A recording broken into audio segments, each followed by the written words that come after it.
Subscribe करें श्री चिन्मयानंद बापू जी के YouTube channel को और हमारे वीडियोस को सबसे पहले देखने के लिए बेल आइकॉन को दबाना न भूलें। देखो, जब मुसीबत आए, जब विपत्ति काल हो, तब केवल और केवल भगवद आश्रय करना चाहिए। हम सभी को पता है, महाभारत की कथा में जब द्रौपदी माता का वस्त्रहरण करने का आदेश किया गया, चीरहरण का जो प्रसंग है, दुर्योधन ने आदेश कर दिया दुशासन को कि वस्त्र खींच लिया जाए। तो माता द्रौपदी जब तक अन्याश्रय करती रही, किसी दूसरे पर भरोसा करती रही, तब तक भगवान कृष्ण नहीं आए। कई लोगों के मन में प्रश्न होता है कि इतना लेट क्यों आए प्रभु? द्रौपदी को तो कृष्णा कहते थे ना, गोविंद अपना नाम दिया था। तो जब बचाना ही था तो जिस वक्त दुशासन ने वस्त्र पकड़ा था उसी समय बचा लिया होता, इतना लेट क्यों किए? उसके पीछे कारण है।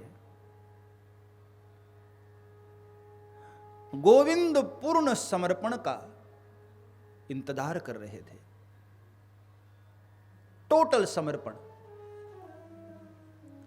आरंभ में द्रौपदी माता को अपने पितामह पर भरोसा था, 5 पतियों पर भरोसा था, धृतराष्ट्र से उनको आशा थी। इतने इतने गुरु लोग यहां बैठे हुए हैं, कृपाचार्य हैं, द्रोणाचार्य हैं, पितामह भीष्म बैठे हैं, दादा बैठे हैं, और स्वयं जिनके कुल की मैं पुत्र वधू हूं, धृतराष्ट्र, वो क्या ऐसा अन्याय होने देंगे? जब तक उन लोगों से आशा रही, भगवान कृष्ण नहीं आए। और आखिर पितामह भीष्म ने सिर झुका लिया, सिंहासन के सेवा में बंधे हुए हैं, सिर झुका लिया। पुकारती रही गोविंद को, लेकिन उम्मीद इन लोगों से थी। बाद में 5 पतियों पर भरोसा, सिंह जैसे बलवान मेरे 5 पति यहां बैठे हुए हैं, दुशासन की क्या मजाल। लेकिन वो 5 भी हार चुके हैं। युधिष्ठिर, भीम, अर्जुन जैसे महान योद्धा भी सिर झुका लिए,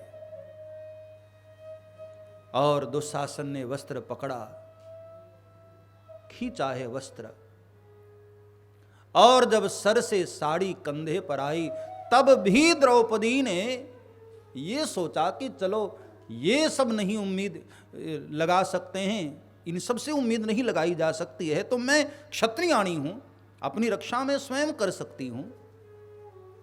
अपने हाथों से अपने आबरू को बचाना चाहा, तब भी गोविंद नहीं आए। और कहते हैं जब कंधे से भी साड़ी नीचे आ गई, तब द्रौपदी को लगा कि अब तो हमारी लाज चली जाएगी, और द्रौपदी मां ने दोनों हाथ उठाकर गोविंद को पुकारा, गोविंद रक्षमाम, और गोविंद तत्क्षण प्रकट हो गए, एक क्षण भी विलंब न किए।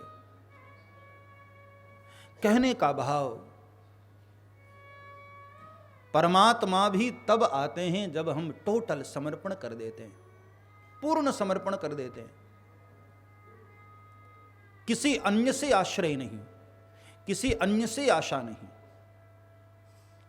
तो मैं पूरे विश्व को प्रार्थना करूं, पूरे भारतवर्ष को, सभी को, दुख के काल में, दुख की घड़ी में, संकट के समय केवल और केवल भगवद आश्रय करना चाहिए। जब सारी दुनिया में ऐसी मुसीबत आई, ऐसी परेशानी हुई, तो अचानक से लोग धर्म की ओर बढ़े, क्योंकि ऐसे संकट की घड़ी से कोई उबार सकता है तो वो है प्रभु, वो है परमात्मा। इसलिए ज्यादा से ज्यादा भगवद आश्रय करना चाहिए। अन्याश्रयाणाम त्यागो अनन्यता, किसी अन्य का आश्रय न हो। ठीक है, डॉक्टर्स प्रयास करते रहे। कई लोग तो ऐसा भी कहते हैं कि जो हॉस्पिटल गया वो पहले गया, हाँ, जो घर पर रहा वो सुरक्षित रहा। प्रयास करना सबके अपने अपने कर्तव्य हैं, अपने अपने काम हैं, लेकिन हकीकत में रक्षा करने वाले तो गोविंद हैं, रक्षा करने वाले तो प्रभु हैं, श्री हनुमान जी हैं। संकट से हनुमान छुड़ावे,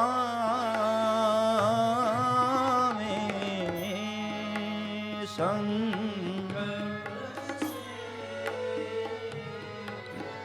हनुमान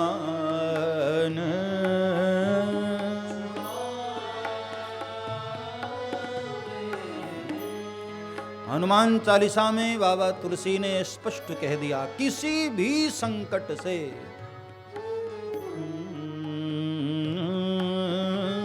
छुड़ावे,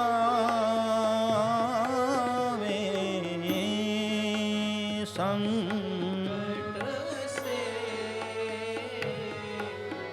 हनुमान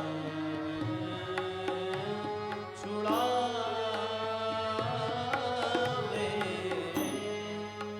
मन क्रम बचन ध्यान जो लावे, मन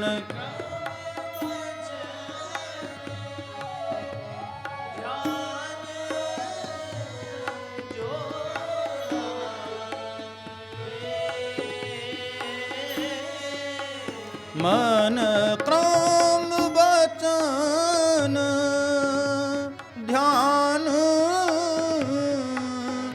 जो लावे, मन क्रम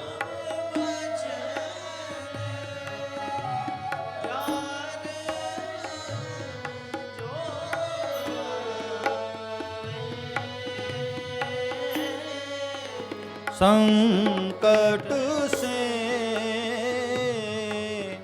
हनुमान छुड़ावे, संकट से हनुमान